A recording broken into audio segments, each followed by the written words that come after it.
Greetings, dear human. I'm not just the squishy red fellow you chop into your salad or splash into sauces. I am Tomato, a globe-trotting, nutrient-packed storyteller with a tale richer than your Sunday roast. You might think I'm just another fruit, or is it a veg? But oh, I've got layers. Like in one onion, only juicier. From ancient civilizations to supermarket shelves, from royal kitchens to rustic farms, I've traversed continents, shifted shapes, and endured culinary experiments galore.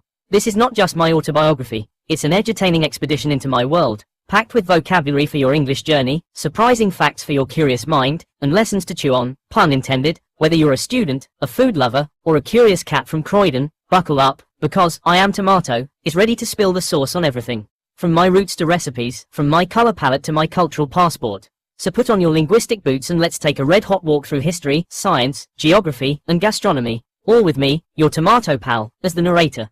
Ready? Let's catch up. 1. Where was I born? My origin story. Hello again. Let's rewind time and dig into the soil of my past. I wasn't always basking on British breakfast tables or dancing in Italian pizzas. My journey began thousands of years ago, far away. I was born in the rich, volcanic soils of South America, particularly in what you now call Peru, Ecuador, and parts of Mexico.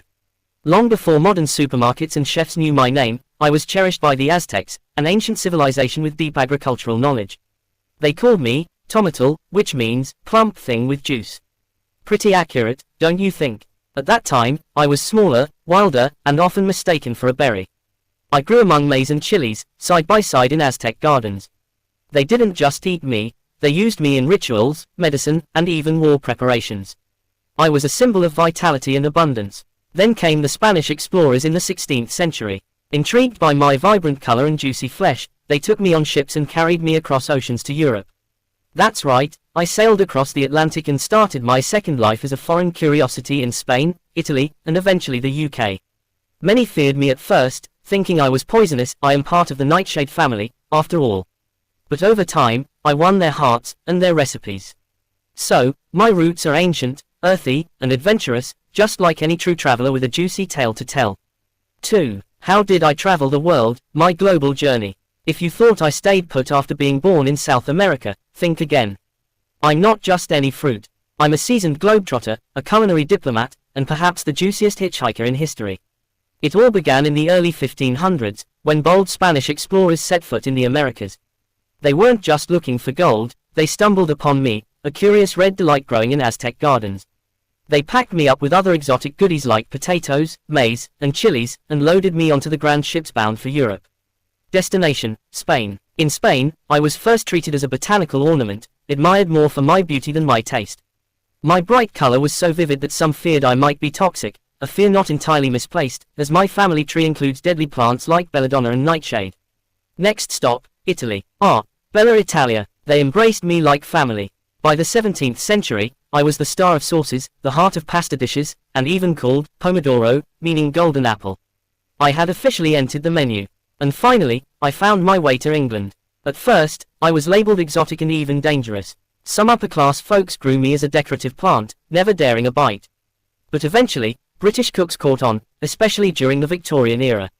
I soon snuck into stews, broths, and sauces, and now I grace everything from pub pies to proper English breakfasts. Today, I'm everywhere, from Japanese sushi to Indian curries, American burgers to French ratatouille. I'm not just a fruit anymore. I'm a global citizen with taste buds on every continent. 3. Am I a fruit or a vegetable? The great identity debate. The age-old question that has puzzled dinner tables and courtroom judges alike. Am I a fruit or a vegetable? Well, let me set the record straight, once and for all. Botanically speaking, I am 100% a fruit. Why? Because I develop from the ovary of a flower, and I contain seeds inside, just like apples, grapes, and melons. In fact, I'm what botanists call a berry. Yes, quite the twist, right? So, in the strict language of science, I belong to the fruity family. But enter the culinary world, and things get juicy. Chefs, cooks, and your lovely grandma in the kitchen don't care much for botanical accuracy. They judge me by flavor and usage. Since I'm savory, not sweet, and usually found in soups, sauces, and salads, they treat me as a vegetable. Fun fact, in 1893, the US Supreme Court even got involved. In the case of Nix versus Hedden, the court ruled that for tax purposes, I should be classified as a vegetable because of the way people use me in meals. So yes, I've been legally judged by how I taste on toast. I've lived a double life, a scientific fruit and a culinary vegetable. And honestly, I love it. I get the best of both worlds. I mingle with strawberries in the garden, and with onions in the pan. So next time someone asks if I'm a fruit or veg, tell them, he's a fruity vegetable, or a veggie fruit. Just don't call him late for dinner. 4. How did I change through time, my evolution and varieties? Let me take you on a journey through my many transformations, because I haven't always looked this plump, polished, and perfect. In the beginning, I was small, no bigger than a grape, and wild in both shape and taste. Early tomatoes were often bitter, knobbly, and yellowish, nothing like the luscious red versions you see today. But over centuries, with a little help from farmers and breeders, I've undergone a splendid makeover. Selective breeding became my stylist. Humans picked the juiciest, roundest, tastiest tomatoes season after season, shaping me into the superstar I am today. I've been crossbred, grafted, hybridized, and fine-tuned, all in the name of better flavor, texture, and shelf life. Today, I come in hundreds of varieties, and I wear many coats. Cherry tomatoes, tiny, sweet, and bite-sized. Beefsteak, big and bold, perfect for sandwiches. Heirloom tomatoes, vibrant, oddly shaped, packed with character and flavor. Roma or plum tomatoes, oblong and meaty, sauce's best friend. My colors. Oh, I'm a walking rainbow. Not just red, but yellow, green, orange, purple, even striped. Each color offers different nutrients and flavors, sweet, tangy, earthy, or zesty. I'm like the fashion icon of the food world, always switching styles. And thanks to innovation, you now get sun-dried, canned, pureed, juiced, roasted, grilled, and even freeze-dried versions of me. In essence, I've evolved with civilization, from wild jungle berry to global pantry prince. I've shaped cuisines, charmed cultures, and starred in everything from health diets to home gardens. My journey of change isn't over yet, I'm still being studied, improved, and loved in every corner of the world. 5. Who grows me the most? My global family and farming powerhouses. I may have started my journey in South America, but today, I'm a full-fledged citizen of the world, with farms, fans, and flavors spread across every continent. So, who grows me the most? Let me introduce you to my global family of cultivators. Top of the charts, China. Yes, you heard it right. The world's most populous country is also the largest producer of tomatoes. With tens of millions of tons harvested each year, China leads the tomato parade with giant greenhouses, open farms, and export units. I'm used in sauces, ketchup, soups, and even drinks like tomato juice. Next comes India, a country that's crazy about curries, chutneys, and spicy gravies, where I play a key role. Indian farmers grow me across various states, from Maharashtra to Karnataka, and my demand here never dips. Then there's the USA, especially California, where I'm not just grown, I'm celebrated. The state produces more than 90% of America's tomatoes, especially the kind that ends up in cans, pastes, and sauces. Think ketchup, pizza base, salsa. That's probably me, Californian edition. Turkey, Italy, Egypt, and Iran also rank high on the global list. Italy, in particular, gives me star status. I'm practically royalty in Italian cuisine, blended into passata, pureed into pasta sauce, or sun-dried for flavor bombs. Today, I'm grown in over 150 countries, in greenhouses, deserts, rooftops, even hydroponic farms.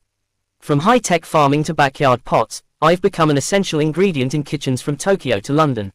So when you bite into me, know this. You're tasting the work of millions of hands, fields, and flavors from around the world. 6. What are my benefits? Why I'm good for you. You may see me as just a juicy red ingredient, but beneath my smooth skin lies a nutritional powerhouse. I'm not just here to make your food look and taste good, I'm here to fuel your body and protect your health. Let's start with lycopene, my signature compound. I'm packed with this super antioxidant, which gives me my rich red color.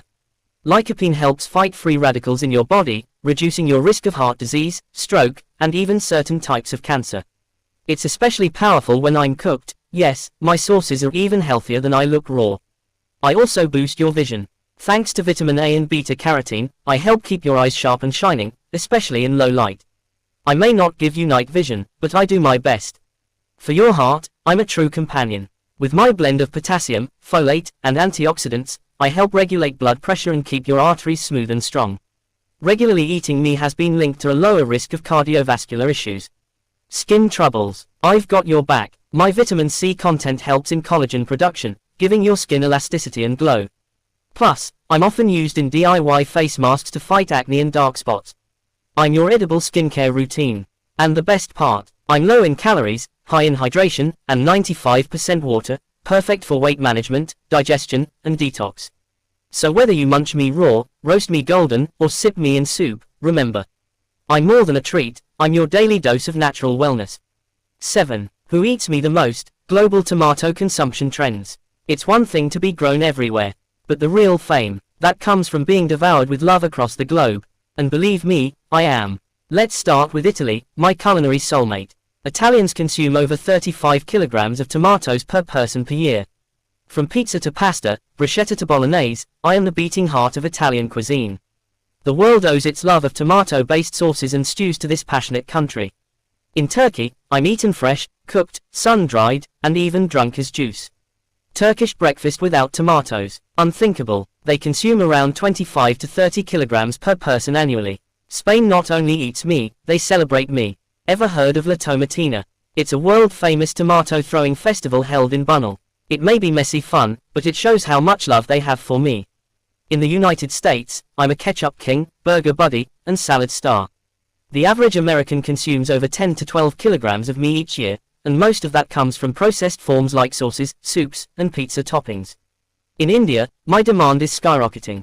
I'm a kitchen essential, from spicy gravies to tangy chutneys. My consumption is rising every year as urban and rural diets embrace me more. Overall, the world consumes millions of tons of tomatoes each year, whether fresh, canned, juiced, or powdered. From the Mediterranean to the Middle East, from America's fast food to Asia's curries, I'm a global citizen on every plate. So wherever you go, you're bound to find me. I'm not just popular, I'm universally adored. 8. My role in culture and cuisine, from festivals to famous dishes. I'm not just a fruit, I'm a cultural icon. Over the centuries, I've gone from a mysterious red berry to the superstar of kitchens and celebrations worldwide. My story isn't just about nutrition and farming, it's about passion, heritage, and flavor. Let's start with the fun stuff, festivals. Every year in Bunel, Spain, tens of thousands gather for La Tomatina, a wild tomato-throwing festival. Imagine this, a whole town, drenched in tomato pulp, laughing and slipping through the streets, all in my honor. It's not just a food fight, it's a celebration of abundance, community, and joy. Now step into the culinary universe. My red essence runs through some of the most iconic dishes in history. Italian margherita pizza, basil, mozzarella, and my sauce, symbolizing Italy's flag. Spaghetti with tomato sauce, comfort food for millions. Mexican salsa, spicy, chunky, and vibrant, with me as the base. Indian tomato curry, tangy and rich, I add depth to lentils, paneer, and meat. Middle Eastern shakshuka, poached eggs bubbling in spicy tomato sauce. In processed form, I've revolutionized food storage. Canned tomatoes, ketchup, tomato paste, I became the first fruit ever to be widely industrialized for everyday use. And don't forget art and media. In literature, I've symbolized everything from love and fertility to revolution and resistance. I've been in poems, paintings, and quirky memes. Whether it's fine dining or a roadside snack, I bring color, acidity, depth, and comfort. I'm in your comfort food, your fast food, and your 5-star restaurant. In short, I don't just belong to the kitchen, I belong to your culture, your stories, and your soul. 9. My challenges, from weather to waste. You see my shiny red face and juicy smile, but few know the struggles I go through before reaching your plate. Yes, even I, the mighty tomato, face real-world challenges. Climate change is my biggest foe. Too much heat, unpredictable rain, or unexpected frost can ruin my crops. I may look tough, but I'm a soft fruit, vulnerable to high humidity and disease outbreaks. In many countries, entire tomato farms have been lost due to extreme weather. Pests and diseases, a nightmare. I often face attacks from whiteflies, aphids, and viral infections like tomato yellow leaf curl virus, TYLCV. Farmers must be cautious. Too many pesticides can harm the environment, too few and I might not survive. Price fluctuations hurt my growers. In countries like India, tomato prices crash during a bumper crop, causing farmers to earn less than what they invested. On the flip side, when there's a shortage, prices skyrocket, and consumers suffer. I've seen farmers throw me on roads in protest. It's heartbreaking. Food waste is another silent enemy. Over 30% of all harvested tomatoes are wasted due to poor storage, transport, or rejection for looking imperfect. But hey, I may be oddly shaped, but I still taste amazing. Small farmers often lack cold storage and market access, leading to early spoilage. Without investment in better infrastructure, I may never reach those who need me most.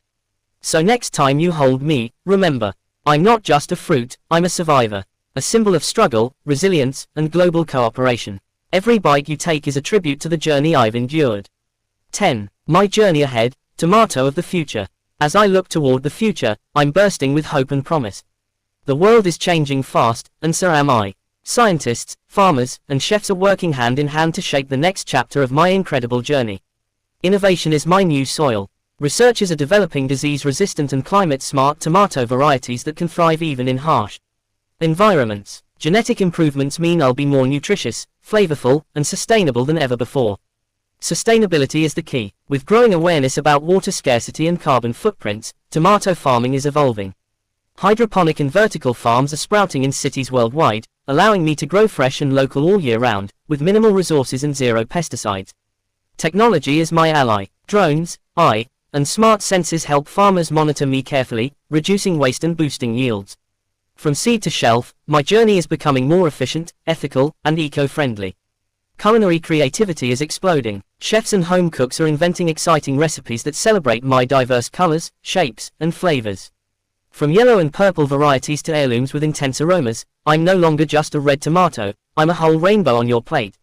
Global connections grow stronger. As global tastes mix, I continue to unite cultures. Whether it's a spicy curry in India, a fresh salad in Europe, or a tangy sauce in the Americas, I'm more than food, I'm a bridge between people. So here's to the future, bright, flavorful, and full of life. I'm ready to keep nourishing, inspiring, and surprising you for generations to come. Final words. Thank you for joining me on this journey. I'm not just a tomato, I'm a story of nature, culture, science, and humanity all rolled into one juicy package. Every bite you take connects you to centuries of history and the promise of tomorrow. Stay curious, stay healthy, and remember, the simplest things often have the richest stories.